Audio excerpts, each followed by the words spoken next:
Dragons can take on many different shapes and sizes, and sometimes they can be evil, terrifying, and just cruel, while other times they can be quite cute. In Flamecraft, you'll be playing with many different dragons, such as this bread dragon here, in order to score points, build up the town, help the artisan dragons, and increase your reputation. Now, this game is based off some of the most beautiful artwork out there, but the question is there a great game here, or is this just another pretty piece to add to your dragon hoard of board games you have collecting on your IKEA shelf?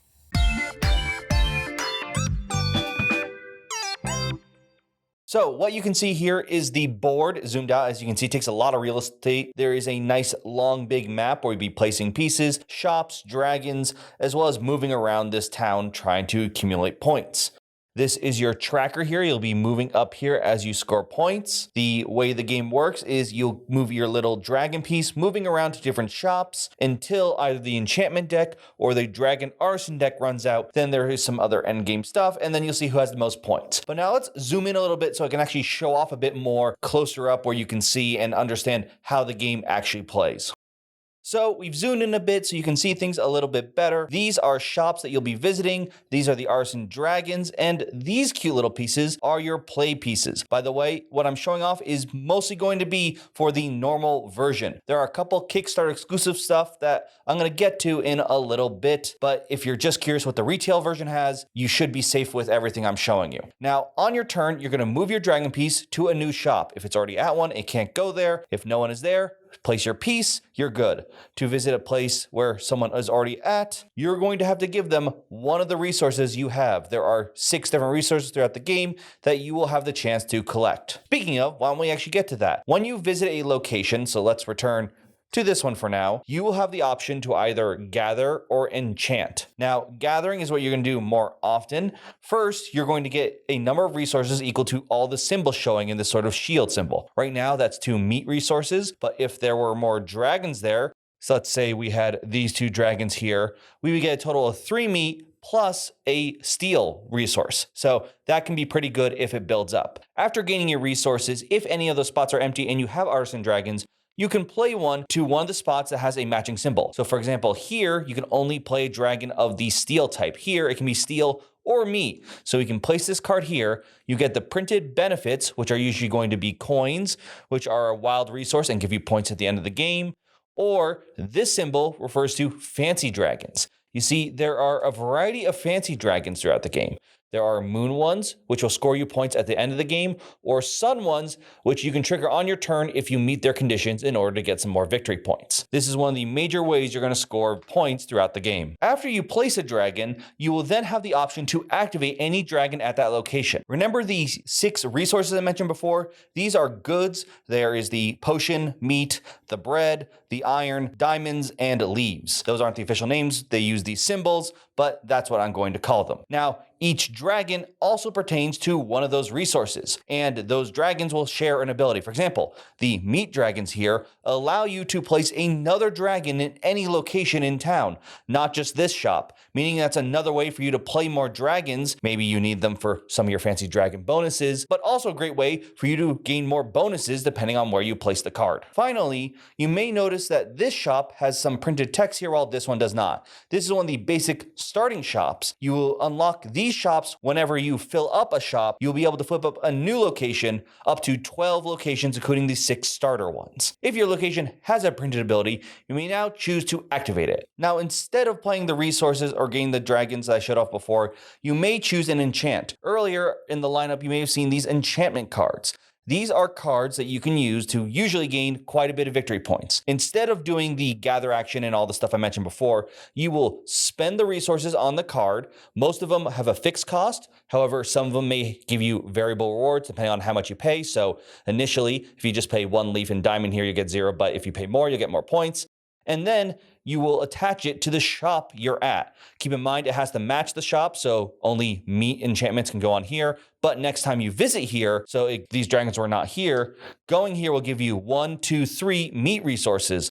More if there are more dragons and enchantments. Finally, after doing the enchanting, and getting the rewards, you may activate a dragon. Then after gathering or enchanting, you refill any lineup that you may have pulled cards from, discard down to 7 of each good type or 6 dragon cards in hand, not including fancy dragons, and then pass the turn. This gameplay will continue, like I said, until either the enchantment deck or the dragon artisan deck empties, and then you'll see who has the most points. Keep in mind you'll gain bonus points throughout the game from the fancy dragons, some of them triggering during the end game or during the game, as well as coins, which can be used to pay for things like enchantments or any other resource, but at the end of the game, they're going to give you some extra bonus points, so you maybe want to hold on to them instead of using them to cast some other abilities. I've reset the board a bit because now I want to talk into the solo mode. It plays very similarly. You're going to go through your turn as if you're playing in a 3-player game. However, at the end of your turn, instead of simply just filling up the lineup, first, you're going to flip over the top card of the Dragon Artisan deck. You're then going to find the first matching symbol clockwise that matches the dragon you revealed. You will cover that up,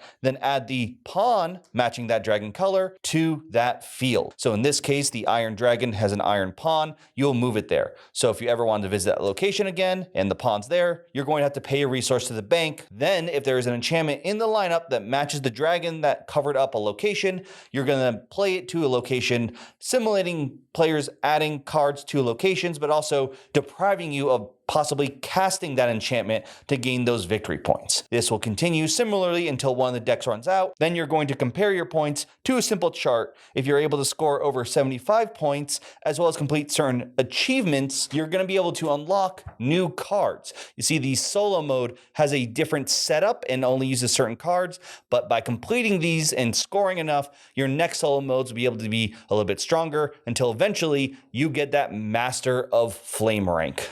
So if it wasn't obvious from what I'm showing in the box, and you can take a look at other pictures or the Kickstarter, I would say the biggest thing, the thing that they're really pushing here is the presentation.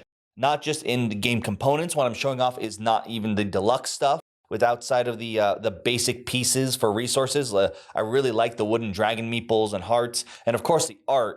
All the stores have unique art, and same thing with the dragons. They all have fun little pictures on them and names, and all of them, the names are so good. Some of them really top-notch puns. I mean, Draco Bell, I don't want to go there. I'm already sold. Take me there.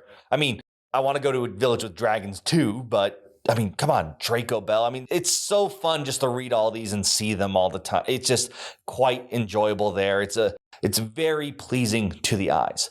That said, there are many times when something is very visually pleasing, and that's all there is. It's sort of like we really put all our money there and didn't really do anything else. This is definitely, or at least was the case more with licensed products way back then. I mean, you can look at the old Jurassic 3 board game we looked at. That was more of a joke we reviewed and looked at. You know, this is not going to be a game that you go back to to fight against some of the other big hitters. This game, however, while it keeps a lot of very simple principles, it doesn't make it so it's just I move and play a card, like something very simplistic that doesn't really engage the mind. While the dragons all are the same type, so all the fire dragons are the same, not fire, I guess meat. All the diamond dragons have the same power. The way that they can sort of cascade adds for some very interesting choices. You can, in particular, the potion dragons, because they can swap around the board. The game state can change really interesting and like, all right, I do this, I swap these dragons, triggering this ability, gets me this resource and lets me trigger my fancy dragon now. So it really felt like you're actually thinking and strategizing, even though it's not like you're trying to calculate a whole library of different dragons. You're still dealing with 6 different kinds of dragons, barring the fancy ones, but usually it's pretty easy to know that to score this, I want to score when this location is filled or when I play an enchantment. The enchantments are also pretty simple, but when you add them to a location just like a dragon, and this is really fun, it really makes that location even better. This is really about a game like almost like a dragon collecting Hoard. You are ramping up resources. At first you're like, all right, I'm going to go here to get 1 resource or go here to do this. But all of a sudden you're going to be like, all right, I go here because there's 3 dragons and an enchanted. I'm going to get 1, 2, 3, 4, 5 resources. And then I'm going to use the plant dragon to trade in for some points, or I'm going to use it later for a big enchantment. And because let's say I went first and I went here to play dragon. Now I played a dragon and made this location better for the next person. As each person is filling up locations and enchanting them, the board just gets stronger and stronger, but for everyone. It's at least I couldn't think of a moment that like, oh, this person snowballed out of the way, because everyone's worker placement locations get so good that even if you have to pay that resource that someone is already there, maybe it stops you from being able to complete an enchantment or whatever plans you are, but it's not going to be that sort of, oh, this sets me back a whole turn. You're going to be able to get plenty of resources for all your little shenanigans. So it's a deterrent, but not a super negative one. That all said, even though there is a fun sort of mix and match, it is still pretty basic in terms of understanding these are what the 6 dragons do, and this is what I can do on my turn. It's gather stuff and play things, and maybe do some enchanting to get some big rewards and points, or they have sometimes some other goals. Now, there are some ways to add in the complexity. The major one you're going to use is a different enchantment deck. It has some more different costs, different rewards. The other thing, unfortunately, is something that's going to be a little bit harder to get your hands on, and that's some of the Kickstarter exclusives. Now, this is where I want to talk about Kickstarter exclusives. It's always a double-edged sword, and in this case, there are 2 kinds. There are component ones. There are ones that make these chips much nicer, and you actually have nice little plastic dragons. But the big 2 I want to talk about are these new starting areas, as well as these companions. Now, these starting areas replace the basic ones with very simple abilities and cards, which make it, for the most part, like, for example, this meat one gives you a victory point, or you can give up a victory point to get 2 resources. So it pretty much makes those basic cards, which are just blank, actually have something interesting to go on when the games start off with location abilities and can do cool stuff. You don't have to wait until a location's flipped out and get some of the more advanced ones. Companions give you a special one-time power, and similar to maybe some of these starting fancy dragons you get, they give you something to build up to and also feel really rewarding when you're able to trigger them and get those really special powers working in your favor.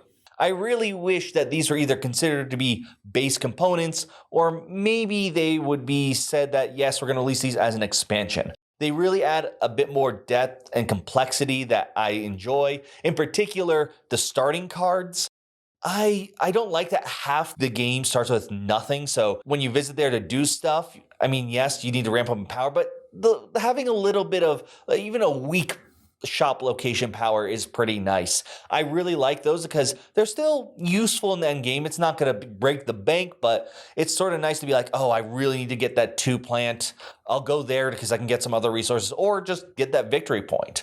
So I, at this point, really prefer, unless I'm starting with someone new, to switch up the starting locations. And I feel a little bit bad that if you just buy this, you're not going to have access to them. Granted, you can proxy these probably, because since these aren't shuffled in the deck, they're starting locations, and they're pretty much the gem location now also has the ability of gain a victory point or lose one to gain 2 gems. I mean, I still had fun with this. Yes, it's not the most complex thing, but I really still enjoyed this, and that could be because I had these Kickstarter exclusives, which feels a little bit bad, but it's something worth mentioning. I still think the base version, because that's how I played it from the start and I added the stuff in later, was still fun and still had a good time with it. Granted, I am biased. It has dragons. You can usually ride me with dragons and dinosaurs, but I think there is something here. This is a great, maybe it's not the heaviest game in the world and it's not the light 5-minute filler game, but it's a solid game, I think, to show off board gaming and show off the dragons. Now, before we get into crits and misses, I do want to talk a little bit about the solo mode. I like the idea behind it.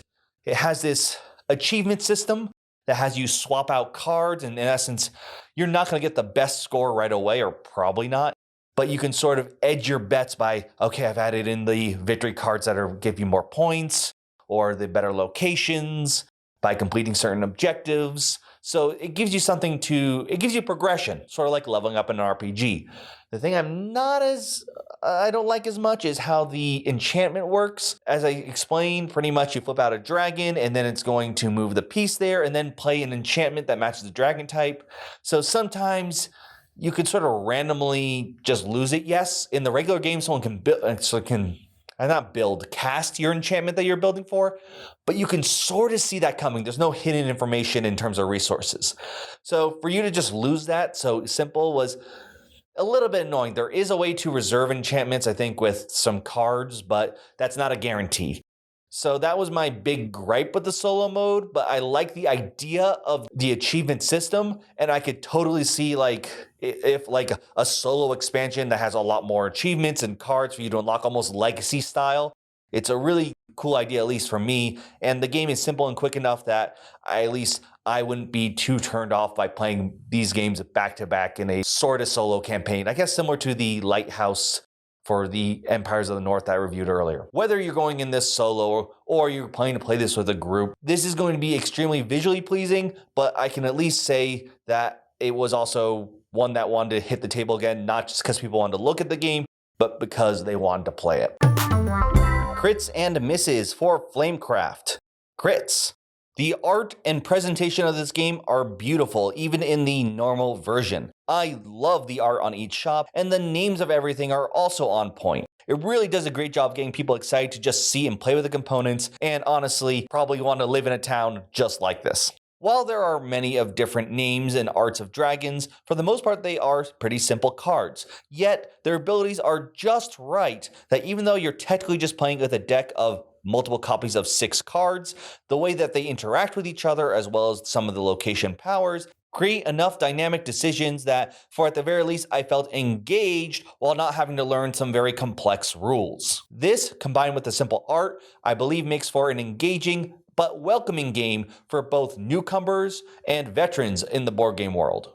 I really enjoy how the game progresses in power here. You are not simply building up yourself. Whenever you improve a location, you are improving it for everyone. Because of this, each player is sort of increasing in power as each location evolves, becomes stronger, and by the end game, you can pull off some really crazy abilities thanks in no part to not only how you played, but how your fellow players have also increased the town's prosperity.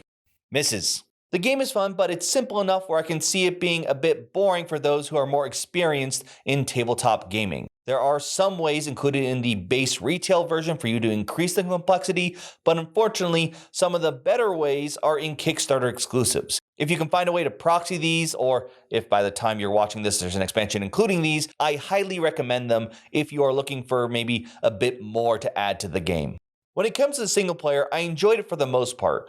I just really didn't like how the enchantments might randomly disappear on you, rather than how in the regular game, you can sort of see if someone's racing for you to cast one of those enchantments before you can. It stings a little bit when you build up resources and you're ready for the next turn, only for the wrong dragon to flip at the wrong time. When you look at my misses, it seems to be that it is mostly something with the single mode and the Kickstarter exclusives. The thing is, well, first off, I'm never a big fan of mechanically unique Kickstarter exclusives, but that's a different video. What's really about that is this definitely is a lighter game. It is appealing, I think, to more people who are, it's like cute, it doesn't look like it's going to bog you down being heavy, and the gameplay is very similar to that. It's still very engaging and fun, but it's on the lighter side. This is not going to be your big, heavy Euro style game, and that's okay. I mean, there's enough there for me. I honestly bought this and was just happy that because I was like, oh, it's cute dragons. I know that piece of art. I'm just going to have fun. But when playing, I was like, oh, I'm making choices. I'm doing this. I got excited. I was actually being engaged in challenging my friends and stuff and being like, oh, how can I get this extra dragon and kind of deal. But then, it gets a little boring with it was mostly the vanilla basic starting locations. I didn't like that half the board was already filled with locations that didn't really do anything. So adding those extra locations with the powers, I mean, they're small and they're not really that unique. It's sort of just gain a victory point or lose one for resources, but it's enough to really give you that extra little bit of decision making. And it just stinks that's locked behind the Kickstarter wall. The same thing with the companions as well. It's just that the companions add another layer, while I feel like the new starting location sort of replace one of the more boring aspects of the game. Unfortunately, I think that's just the nature of the beast. And maybe if you're more in the board gaming, keep an eye out if they do another Kickstarter or expansion, you might be able to get your hands on these. But in terms of what's just the retail version, I still think it's a pretty good success. Its art style, I think, is very charming and it's welcoming, invites you in. and the rules do the same. You still feel like you're playing a game, making choices, making ones that feel rewarding, getting bonuses, helping you build up your secret goals, be it end game or the ones you reveal. But instead of being a game where you can punish people a lot, the locations, because the way they build up, everyone's going to get excited as it ramps. It gets bigger and bigger and bigger and bigger. In card games, or at least Magic, there's a term group hug, where you have a deck that just sort of brings everyone up, lifts all tides, I guess is the kind of thing. And this is what that game feels like. You are building up a location, and the next person goes there, it's better for them. But they built one for you, and it's better for you. So by the time you have 12 locations out, maybe like 6 of them are filled, and you're just looking at each one like, oh man, I'm going to get 5 resources there to make this enchantment, but then I can go there and trigger this dragon and trigger this dragon. It sounds like it's so complex, but once you sit down and play it, it really is not too hard to wrap your mind around the rules, so you can at least have fun just hanging out with these artisan dragons. Now, let me know what your thoughts on this are. Did you back the game? Did you get the retail regular one or the deluxe version? And did that make a difference for you? Do you enjoy playing with the locations I mentioned before, with the starting abilities? Or are you prefer just the regular ones and get the abilities as the game progresses? I'd love to hear all your thoughts on all of this in the comments down below. And of course, thank you so much for reaching this point. If, of course, you could do the extra little bit, the like, share, subscribe, increase my algorithm Hoard from YouTube. And of course, for everyone who's supporting me on Patreon, thank you so much. You are all amazing rollers, and you deserve to be in a town just like this with all these cute, adorable dragons. But for now, I'm Will, and this has been Roll for Crit.